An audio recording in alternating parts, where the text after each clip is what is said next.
Hey, let me give you a money shot. You see all that juice coming out? This is the solid gold of what barbecue is.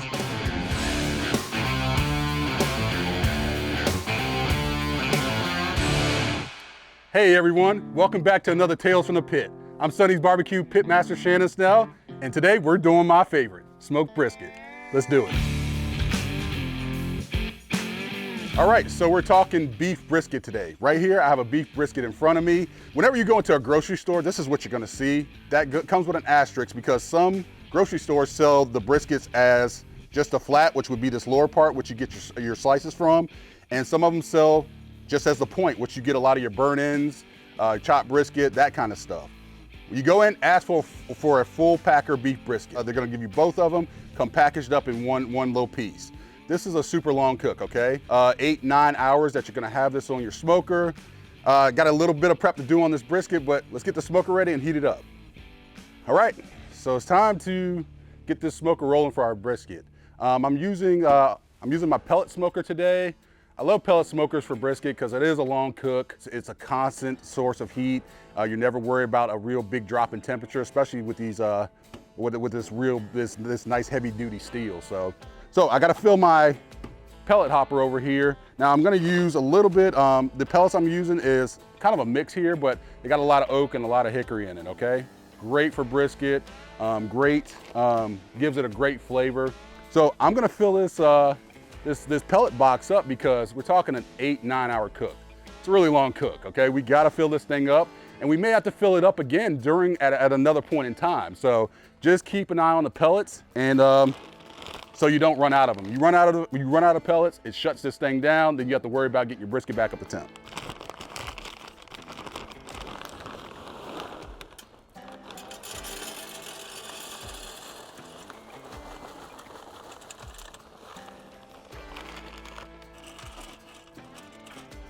All right, so we're gonna set the temp of this pellet smoker to 275 degrees, okay? Great home temperature, great for brisket, great for pork, it's great for a lot of things, so 275 should be home. And we're gonna get this brisket up to about 205 degrees, all right? It should kind of probe like room temperature peanut butter, so is there a specific time? One of the greats in the past told me when brisket's done. So, but if you're looking for kind of a little bit of a time guideline, 8 to 9 hours, but 205 is when you should really start checking that brisket to see if it's done.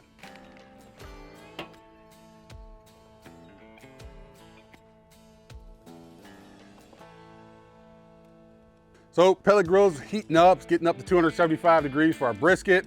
That's simple and done. We're gonna build a simple rub for our brisket. Texans believe in bringing out that beefiness, that boldness of the beef, and what better way to do it with 3 simple ingredients. So what we have right here is just some kosher salt, right? Kosher salt's great, it melts over the brisket. It's not like normal salt, but if you're gonna use normal salt, use half the amount, okay? All right, we have some cracked black pepper here. Actually, this is restaurant quality, restaurant grade. I like the big granules. They're really good. They go well on brisket. They help develop that bark.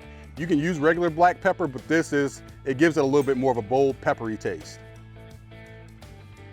And then the last thing we have is some garlic powder. Simple garlic. Garlic and beef go well together, and the powder is not gonna kill you. It's not gonna be like raw garlic. It's not gonna be too much. All right, that's it. We're gonna whisk this up. Now, this is a great rub, all right? Simple, easy, but let me tell you something. This classic dry rub from Sonny's Barbecue, it's a really good rub. It's meant for beef. Matter of fact, we put it on our beef brisket. If you guys aren't near Sonny's Barbecue, go to sonnysbbq.com. You can pick yourself up a bottle, but if you are near Sonny's Barbecue, go in and say hi to our local pit masters and grab yourself a bottle while you're there. Let me go grab the brisket and we'll start trimming that up. All right, so here's the brisket that we had removed out of the package from earlier. This one's actually in pretty good shape. Now, a lot of times you'll go to a grocery store and you'll see a brisket that has a ton of white fat on it, that has a ton of stuff kind of hanging around. That's the kind of stuff that we need to trim off. That's the hard fat that's not gonna render down. This flat doesn't have as much collagen as the point does. Point's a little bit of more of a well-marbled meat, a little bit fattier, right? Generally, you wanna leave about 1/4 of an inch of fat on this on this flat right up here. That means you trim it all the way down so that the fat that's on top, it kind of renders down and you still have that nice juicy bite, but there's still coverage there. So the first thing is when you're looking at this brisket, a lot of them have like this little mohawk right here. You can take this off. This is gonna burn, right? It's a really thin strip of meat.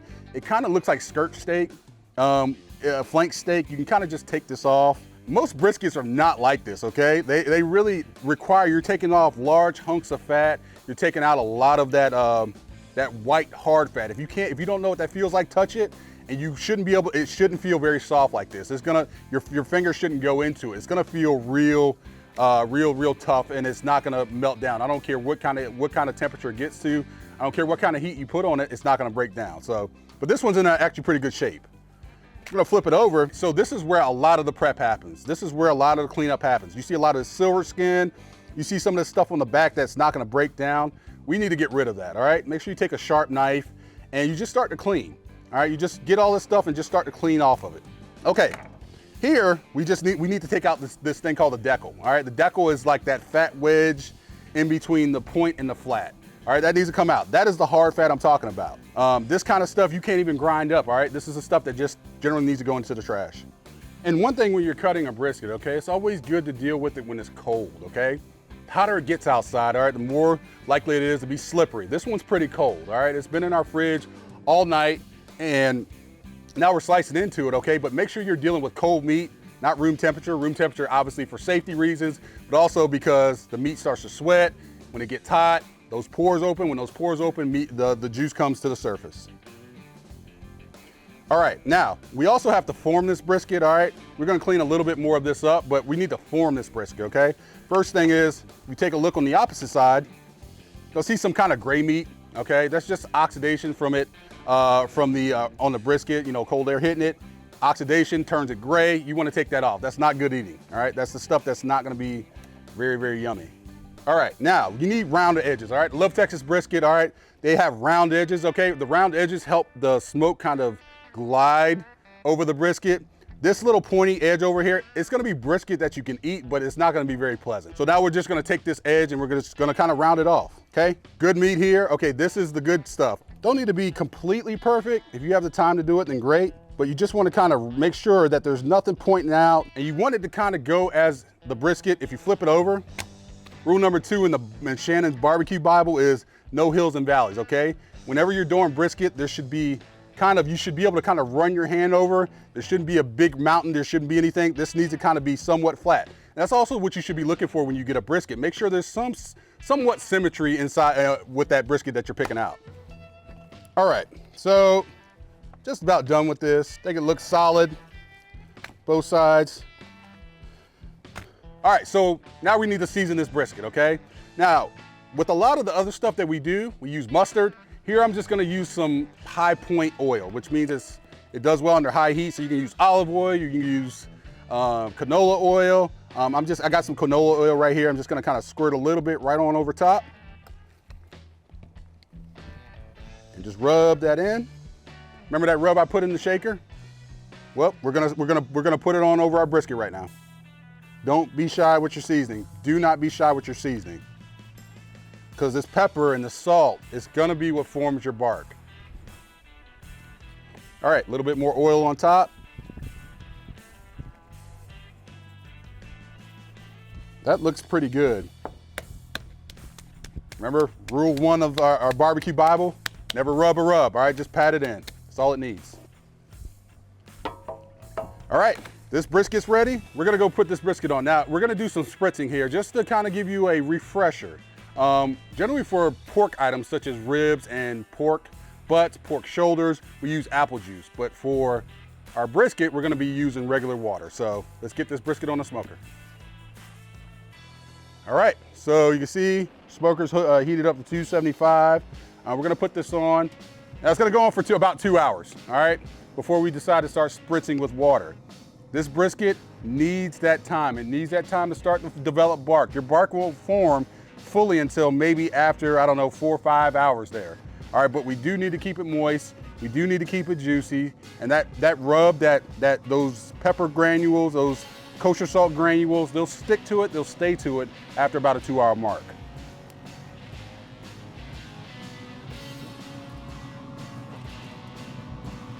All right, put it right on. All right, so we'll be back after 2 hours, start spritzing it with some water. But until then, smoke nap.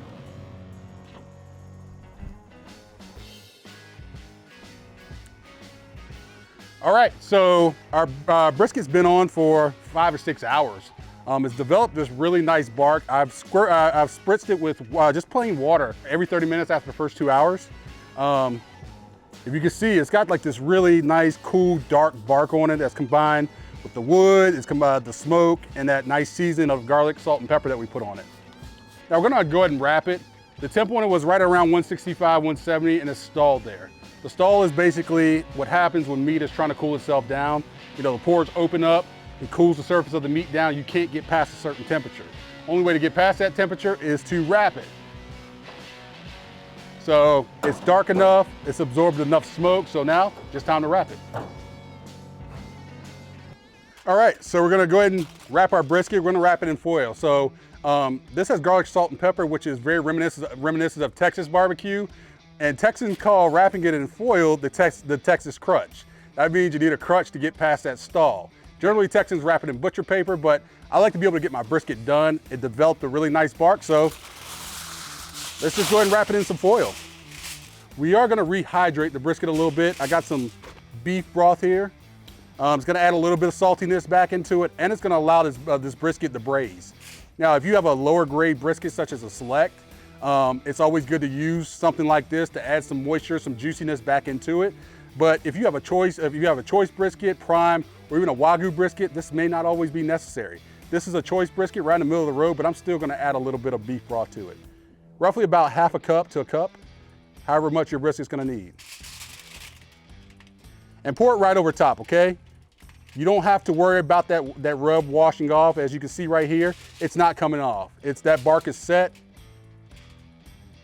and it's good to go. All right, so we're just gonna take these edges, wrap them around the side, and wrap this brisket up nice and tight.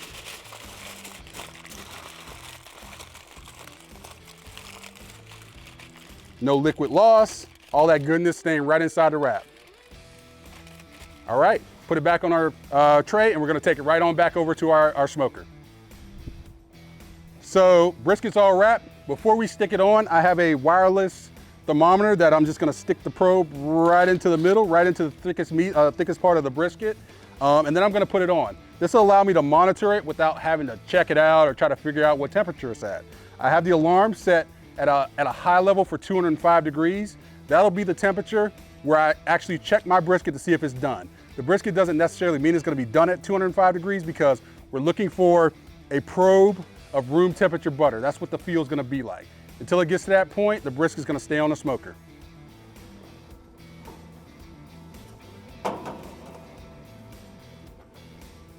All right, set to 205 degrees. We'll be back when this alarm goes off.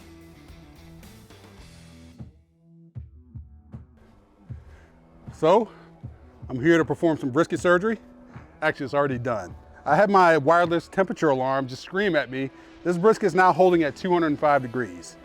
These things are great because you can walk away, and my wireless thing, no matter, it works up to 1,000 feet. It screams at me saying, hey, you need to go check your brisket. So, nice thing is, it's done. We're gonna pop it open.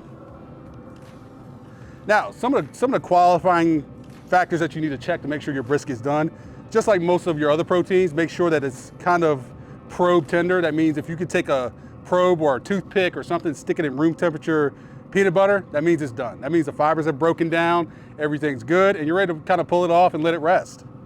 So I'm just gonna take this probe right here. You see, there's no give to that probe. That means that brisket's ready to cut. Just feels fantastic. So I'm gonna pull this out. I'm gonna grab my brisket here. We'll take it on over to the cutting board. Well, my favorite cut of meat is done. This brisket cooked for right at about 8.5, 9 hours. That was really important. It takes it a while for brisket to get done. It's a long cook. It's one of the longer cooks of any protein that you're gonna smoke. So it just needs that time. The old adage or the old saying, somebody told me a long time ago, is brisket's done when it's done. I like to tell you every brisket's gonna be done in 8.5, 9 hours.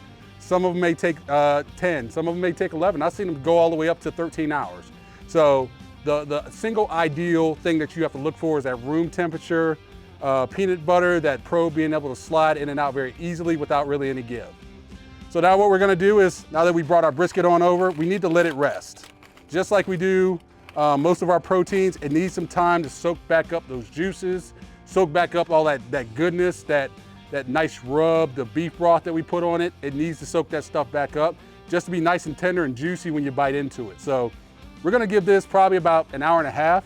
Brisket's a really thick cut of meat, so that internal temperature is gonna take a while to get down, but you're looking for right around 170, 165 degrees at that rest temperature before you can cut into it. So we're gonna do that, and then we'll be back. So we've had our brisket resting for about an hour, 15, hour and 30 minutes, down to 170 degrees, so now we can kind of slice into it. And I always love this, the reveal of brisket, because this is the good stuff that we've worked so hard for. See all this bark, this nice kind of dark, this dark stuff on the edge? That's the rub and the smoke combining together, form a crust on the outside. You see all the juices that are all inside this thing. This brisket's just, it is one of my favorite cuts of meat because it takes so much time. It takes a lot of love. You know, it just really takes some patience to deal with brisket. So, and ultimately, it always comes out well if you're able to give it that time. So, all right. Now, we're gonna cut through what we like to call it the flat, which is the bottom part of our brisket, which is a little bit more lean. You're gonna get your slices out of, and the point, which you're gonna get your burn-ins, chopped brisket, the good stuff. This is my favorite part of the brisket. But if you cook it really well, you got a lot of nice bark on it, you're gonna get pretty good slices out of all of it. So you can mess this up if you don't know how to cut it, okay? Cutting it with the grain is gonna mess it up. It's gonna remind you of Aunt Betty's lunch meat. That's not really good, something that you might've got in the lunchroom that's not really appetizing. Could have been really good, but just forgot how to cut it. So if you're trying to figure out which way the grain runs, just flip it over. And you can kind of see the grain runs this way on this flat. So that means if it runs this way, you're going to cut it against the grain this way, if that makes sense. So I got a nice 12-inch brisket knife. These are great for carving. Serrated ones works just as well. So just make sure you have one of these around because this brisket's a long piece of meat. And if you have a short knife, you're not gonna be able to get all the way through it with nice, even cuts. It's cutting really nice. You always love when you're able to cut in a piece of meat or a thick piece of meat like brisket, or when you're able to kind of dig your hands into some pulled pork. And it's just that hard work that pays off and is nice and tender. Just slides right through like butter. All right. So this is what we like to call a hang test, right? That brisket hangs on both sides of your finger, all right? It doesn't fall apart. It doesn't just crumble. That means it's overcooked brisket, and you can see all the juiciness inside this brisket. Now, when you do this, it should still be able to pull apart easily. Watch this, just watch the fingers. Pulls apart just like butter. That's when you know the brisket is cooked super well. It's not overcooked. You can even see all the juiciness that's still coming out of the flat. The flat doesn't have as much marbling as the point, and it's still got all that juice in it. So that rest time really helped it. It soaked back in all those juices that we were talking about, and it created a really nice brisket. So we're gonna go from this end over here. We're gonna take off some of this point meat. Now, if I wanted to separate this brisket in half, you just take your knife, all right? Just go flat down against the flat and just run your knife all the way through. Ooh, hey, let me give you a money shot. You see all that juice coming out? We'll separate that. So this is the flat. And this is the point where you get burn ends and that chopped brisket. Just take your knife and you basically just cut some slices here. Right? And then you can just take your knife and just chop it up. You're gonna get some nice chopped brisket. Look at that. That is the best piece of brisket that you can have.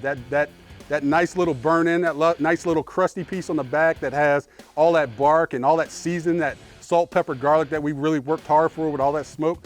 This is the solid gold portion of brisket. This is exactly what it is.